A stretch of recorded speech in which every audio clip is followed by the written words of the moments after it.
Good evening, Zimbabwe, and my name is Tabiso Nxumalo. You are tuned into Telzim News weekly podcast, and today we are discussing a topic called Pupils and Teachers Fights in School. What went wrong? Like, we've been seeing a number of fights, a number of altercations in schools involving students or pupils rather and teachers. So today we are talking about that with what's wrong, what went wrong, what's causing this particular rise that we are witnessing. And today with me in the studio we have Mr. Bothwell Matewe, who is an interim counseling psychologist and also a lecturer at GZU. And we also have Dr. E. Mureshekwa, is an educationist, a parent, and a NEST chairperson, Masvingo province. So, gentlemen, good evening and welcome to our weekly podcast. Gentlemen, what is the correct definition of indiscipline in schools? And I also want to know what is the cause, or what might be the cause behind the recent surge of fights between teachers and pupils at schools. I'll start off with you, Mr. Matewe. The floor is yours, sir. A violation of the norms and values of the school, since we're focusing on the school, or in unacceptable behavior within the school system. And when you talk of English discipline, we are not just looking at it within the classroom setup, but even outdoors or within the spheres of the school system itself. So the blend of behaviors or actions which are defined under indiscipline. For example, we can look at drug abuse at school, bullying, which also includes fighting, and other immoral acts like indulging into sexual activities, etc. And since we've managed to grasp a glimpse on the definition and some of the examples of indiscipline, it is necessary for us to understand the different causes of indiscipline. And in this case, I may start by saying charity pachayo. It begins at home. I'm sure we're all aware of it. And on a psychological perspective, it's more like the meso system, where we have the individual followed by the family, and the family itself, it determines the behavior of the child. It determines how the child reacts or behave within the external world or within the school system itself. So we're just saying each and every child is more like a product of his or her own parents' upbringing. Makudziro aunenge wakaitiwa iwewe mukukura kwako nevabereki vako ndiwo anodetermine the way you behave in the external world, the way you behave uri kuchikoro chaiko. Hazvimbopi zvakasiyana kuti mwana anobehave zvakanaka kuti akakudzwa nenzira yakashata, kana kuti mwana anobehave zvakanaka asi kumba kwavo hakuna rugare. Family itself, we go to the environment having a greater effect on how the child behaves at school. Let's also not forget the contribution that the social media plays. Within this sort of digitalized world, a lot of children are the flood on different social media platforms, the WhatsApps, the Facebooks, the Instagrams, and all of these social media platforms that both currently are filled with information and cases related to violence, crimes, and different kinds of misbehavior. So children themselves, they socially learn what they see in the media. Of course, it is a blessing kuva zvirunima social media platforms and the social media industry itself, but it is also a case as it seems unwanted behaviors within the students, within the children themselves.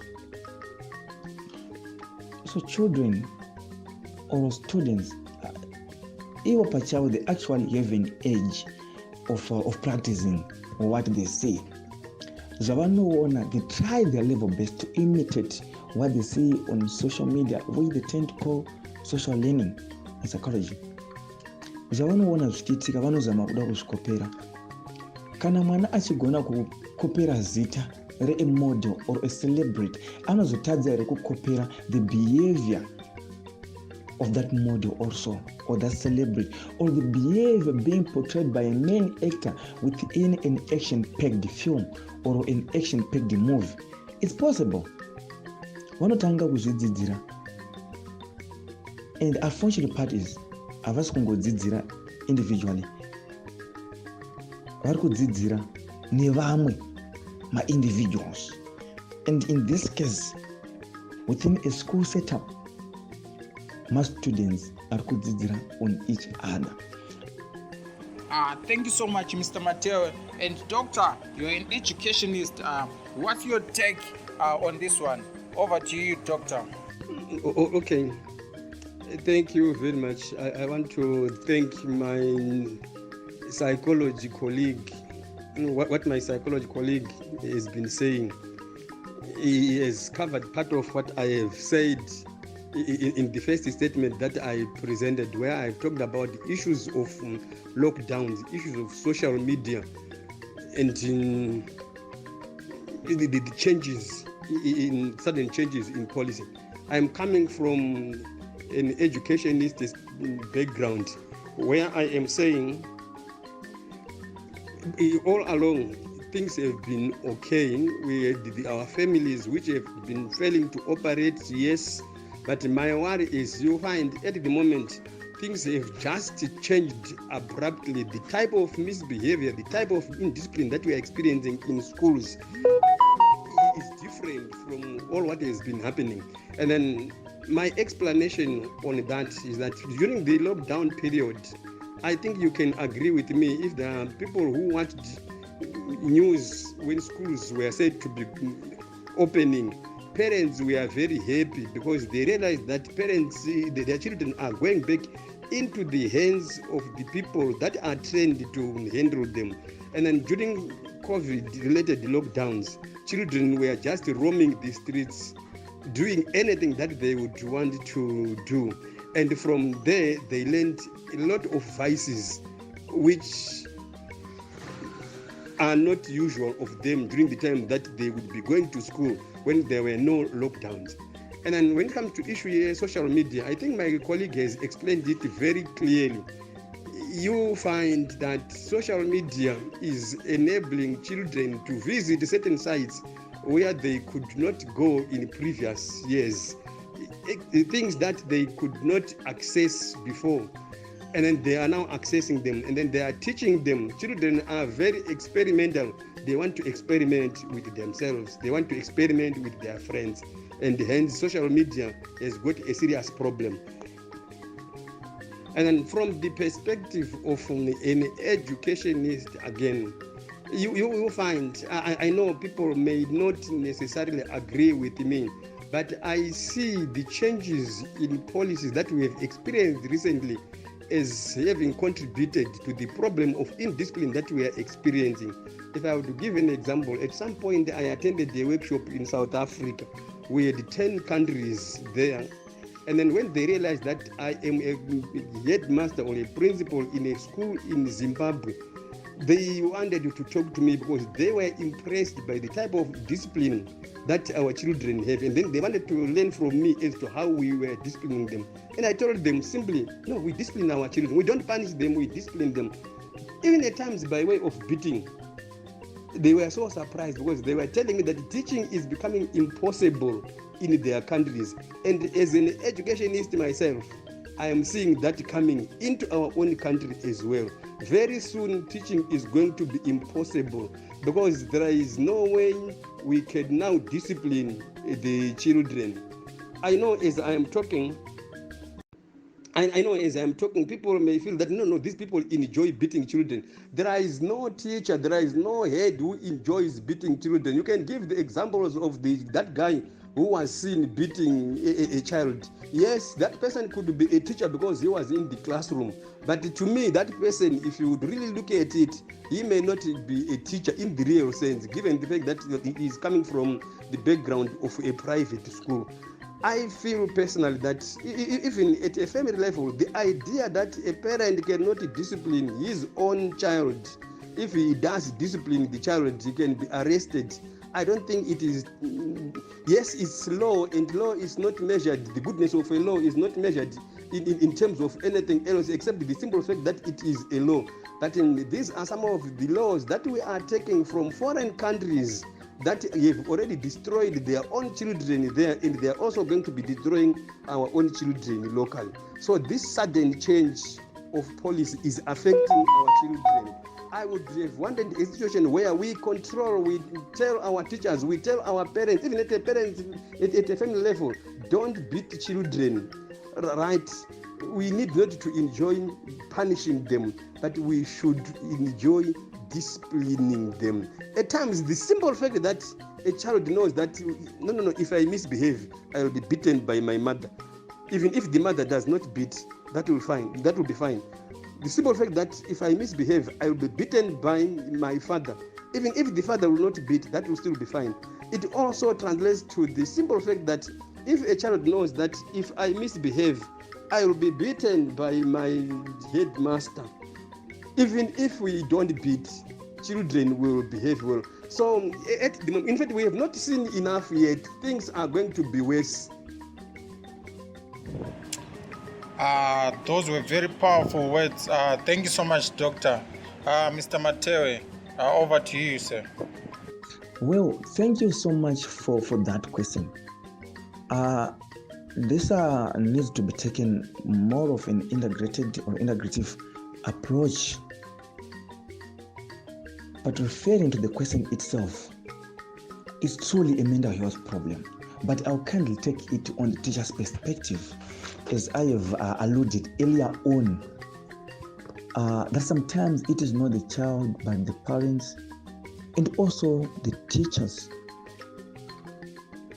who do contribute to some of the behaviors the children, the students portray within the school setup or the education system. So let me look at it on an emotional aspect of the teacher himself or the teacher herself. With the looks of things, the blend of things that happen within the trajectories of life. And most of these things, they affect us emotionally. It's either positive or negative. And when you talk of emotions in general, they are part and parcel of our communication. For we ignore them, we divert ourselves from their message. And always remember that unaddressed emotions don't just disappear. They will always find a place to stay within the human brain. And instead of managing and addressing those emotions, we end up storing them and they'll start piling on top of one another up until they become more of an obstacle which inhibits us to see the world or a reality with a positive eye. So these negative unaddressed emotions, they start kokana. They start to invite each other, feeding on one another. And even positive things, you end up seeing them as negative. And when you've reached this stage, it is not the big things that do send us to the medals and doing all those kind of irrational behaviors. It's not the loss of a loved one. It's not the loss of job itself. No. But even the smallest things, like the shoelace that breaks when there's no time left, it can take us to the medals. It's an issue of emotions themselves. Some of these actions, they're psychological, they're a result of emotions which were not fairly addressed, emotions which were ignored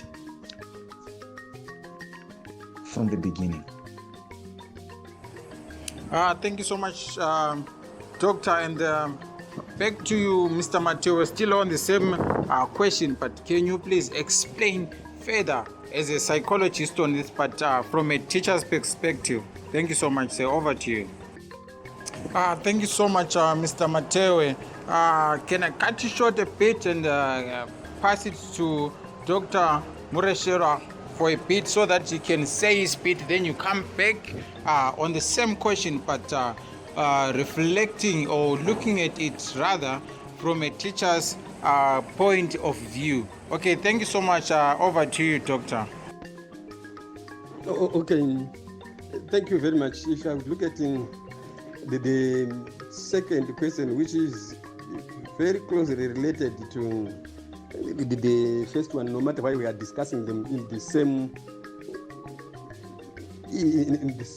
program. In fact, issues of emotions, issues of mental health are very important both to the learner and to the teacher, like the question rightfully says. To the teacher, for example, if you find the economic environment in which we are working now, where a teacher is going to school in very difficult conditions, COVID related, for example, you get into a class and then you are trying to help these children and then the children misbehave. And then at times the teachers, the young ones, for example, will be asking themselves, what is it that I am doing? I am trying to help this child. The child is not even listening to what I am saying. And then at the end of the day, you will be affected by emotions and you act irrationally. The issues of mental health are very important, and this is an area which should be managed very strongly. I was saying it the other day. You find our system tend to emphasize on physical health. You find there are programs these days which are being run by PISMAS, for example. They emphasize on physical health, ignoring the area of mental. Thank you so much, Doctor. And back to you, Mr. Mateo. We're still on the same question, but can you please explain further as a psychologist on this, but from a teacher's perspective? Thank you so much, sir. Over to you. If we take a look, you tend to discover most of these issues on the teacher's side or teacher's perspective. They tend to happen from a period of around from ages of around 35 years, 34 years to around 39 years. And in psychology, it's part of the midlife crisis. We take this period as a midlife crisis. Some they define it as a rebirth, birth of new life. Kukura kwe udoko, ne udoko wekukura. That is how they say it. And during this period, there are plenty of things that do happen. Some they tend to feel like I've chosen the wrong profession. Just taking for example, since we're focusing on the teacher, some of them might think I've taken a wrong profession. It's a psychological problem, which you term midlife crisis. Because you have that mentality that you've chosen a wrong profession, even the way you behave, these things they seem contagious. How you perceive things and how you end up reacting, how you perceive things and how you act, how you perceive things and how you behave also. So the moment you tend to think I've chosen a wrong profession, even your behavior is affected. Just for example, the teacher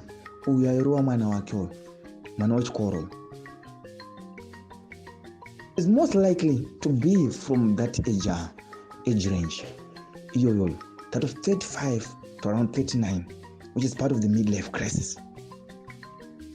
So there are a lot of issues which needs to be taken into consideration, which needs to be considered when understanding these behaviors on a psychological perspective. That is the reason why we say most of these behaviors, the mental issues or psychological issues. If I'm not mistaken, I came across another video of the same teacher, which was recorded some time back, maybe this year or late last year, acting aggressive. Kune munhu aiklina pacomplex yavanoshandira. This actually entails, it's not about what is on the ground, it's about the psychological well-being of the teacher himself, which is forcing him to react the way he is reacting. Mostly, it's something which has a lot to do with projecting some of your worries to innocent souls. Vanhu vasina chavanoziva, wopedzisira vaturira mutoro yako inokunetsa inokudya musoro, then you act in such a manner, in an irrational behavior or irrational manner. So there are plenty of things which needs to be taken into consideration in understanding some of these behaviors that are being portrayed by teachers and students, of course. Thank you. Yes, that's from a psychological view. Thank you so much there, Mr. Matewe. And Doctor, my other question to you is, what do you suggest teachers as local parents at school can do in case of provocation by a pupil? Over to you, sir. On issues of local parents, the big question that can be asked is, are teachers still occupying the position of a local parent today? It is different from the yesteryears. Teachers this time, they are a laughing stock, should I say, an object of pity even by the children themselves. So at the end of the day, what may end up happening, if I would borrow from my colleague, a psychologist, there is a thinking which says, if you cannot see me for what I do, you see me for, if you cannot see me for what I am, then see me for what I do. That's the reason why some of these young teachers would feel like, no, these children are looking down upon me. If I should be myself, let me fight back, which is wrong anyway, but it's a product of the mental hero that we have referred to earlier on. The best thing that the teacher can do now, ideally it should be to sit down with the kids. But if I would go back to the issue of changes in policies that I referred to earlier on, there has been a change in our policy, which is fair and fine. I'm not criticizing the policy, but I seem to see a gap where the teacher himself has not been trained to handle children outside the power that he used to have, the coercive power that they used to have. Because as it is now, teachers are now expected to sit down with the child and plead with the child to behave well, which is something that they have not been trained to do, at least as of now. I just wonder, in fact, that question, I think we should rephrase it and say, what should teachers and parents do? Because as teachers ourselves, we are experiencing situations where the parent would come to school after the child will have misbehaved at home, and then they come to school and say, Mr. Teacher, Mr. Headmaster, can you beat my child? And then I tell them, I can't beat the child because the law is saying we should no longer be beating children. But you find the parents themselves, they would enjoy a situation where the teacher would get back to a position where he should be able to discipline, and I should emphasize the word discipline and not punishing the child. As it is now, there is nothing that a teacher can do except to pray, just as good as the parent home is also praying. Because like the teacher, the parent can as well be sued. This time we are talking about this teacher who has been sued by, in fact, who has been arrested. We are likely to get even more arrests of not only teachers but even parents. Yes, thank you. Siyabonga kakhulu lawo bengamazi kaDokotela uMuresherwa. Thank you so much, Doctor. Siyabonga kakhulu. And this is very profound because coming from an educationist, someone who is always around kids at school, you get to experience some of these moments, you see them at first hand. And I think that was a very pure observation or a pure input from you, Dr. Siyabonga kakhulu. Then next, Mr. Matewe, can you please also share with us from a psychologist's view regarding this question? The floor is yours, sir. Well, thank you so much for this question once again. Have you ever imagined that your emotions can be transferred to another person? And this is defined in psychology as emotional contagion, and understanding it is important as we try to copy with provocation from the students, from the pupils themselves. So they're more like a virus. Our emotions are more like a virus. The moment you talk of provocation, the roots of it comes from emotions themselves, just like aggression. It's a basis of emotion themselves. So they are more like a social virus. Both positive and negative can actually spread to those we interact with. So it's more like our stream of emotions, they flow through almost every day as we go about our daily routines. So before one enters into a classroom, maybe the teacher or the pupil himself or herself, one needs to understand his or her own emotional well-being. Some of these emotions, like I said, they flow each and every day from patinomuka chapo up until we go to work. Unogona kupinda in class only my emotions ako.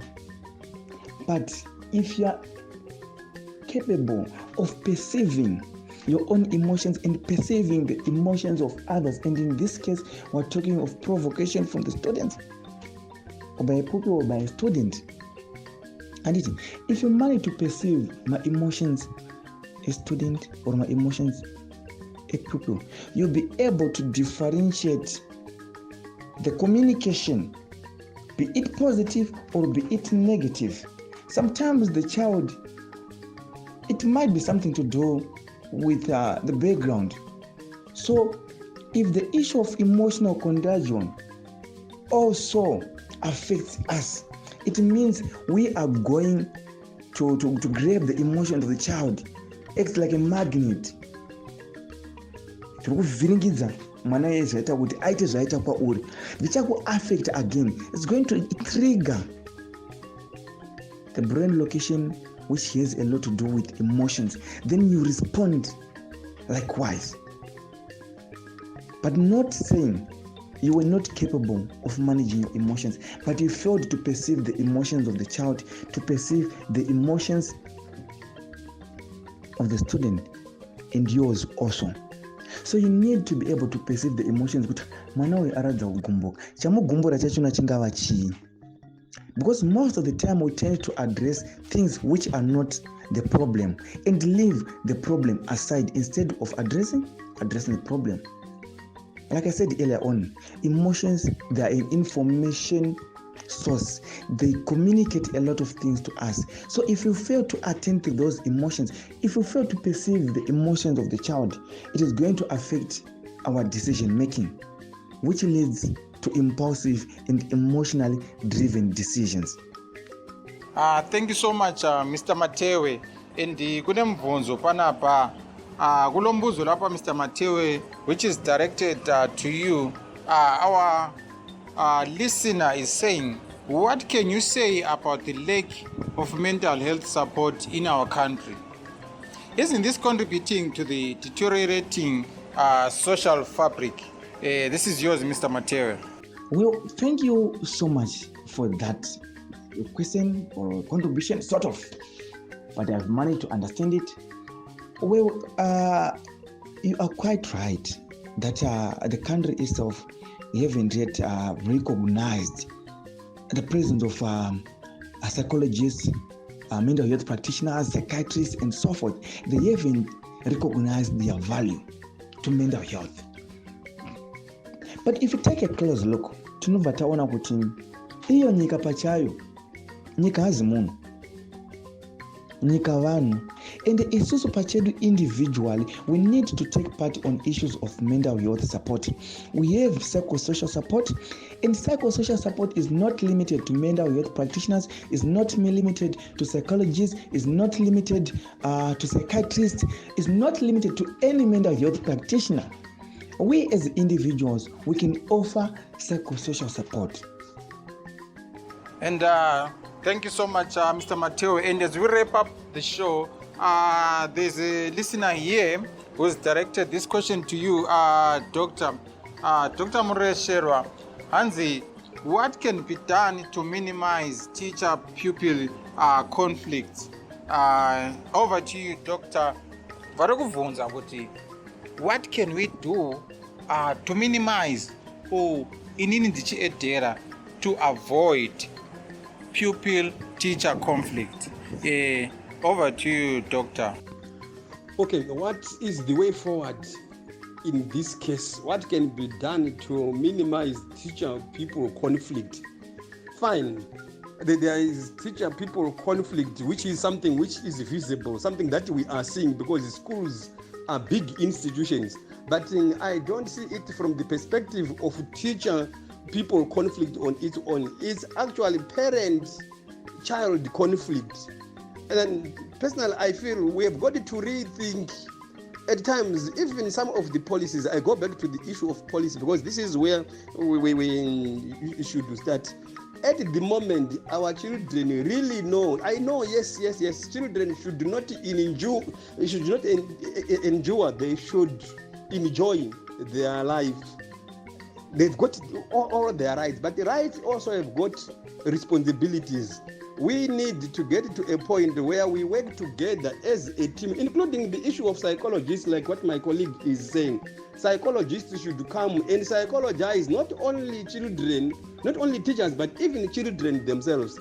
We need to get to a point where we also have even specialist psychologists in schools, because we are dealing with a very fragile product here, a very fragile element, our young children. So we need to invest in psychologists. I share the view of my colleague in this respect. And then as we do that, we should also get to a point where we retain the dignity of the teacher. At the moment, a teacher is a subject of ridicule. Thank you very much, gentlemen, for your time. You really give us a very balanced and detailed account on what could be the cause behind these pupil and teacher fights in schools. Thank you so much, Mr. Potol Matewe, our psychologist, and Mr. Dr. Mureshera, who is an educationist. Thank you for your time, gentlemen. Until next time, bye.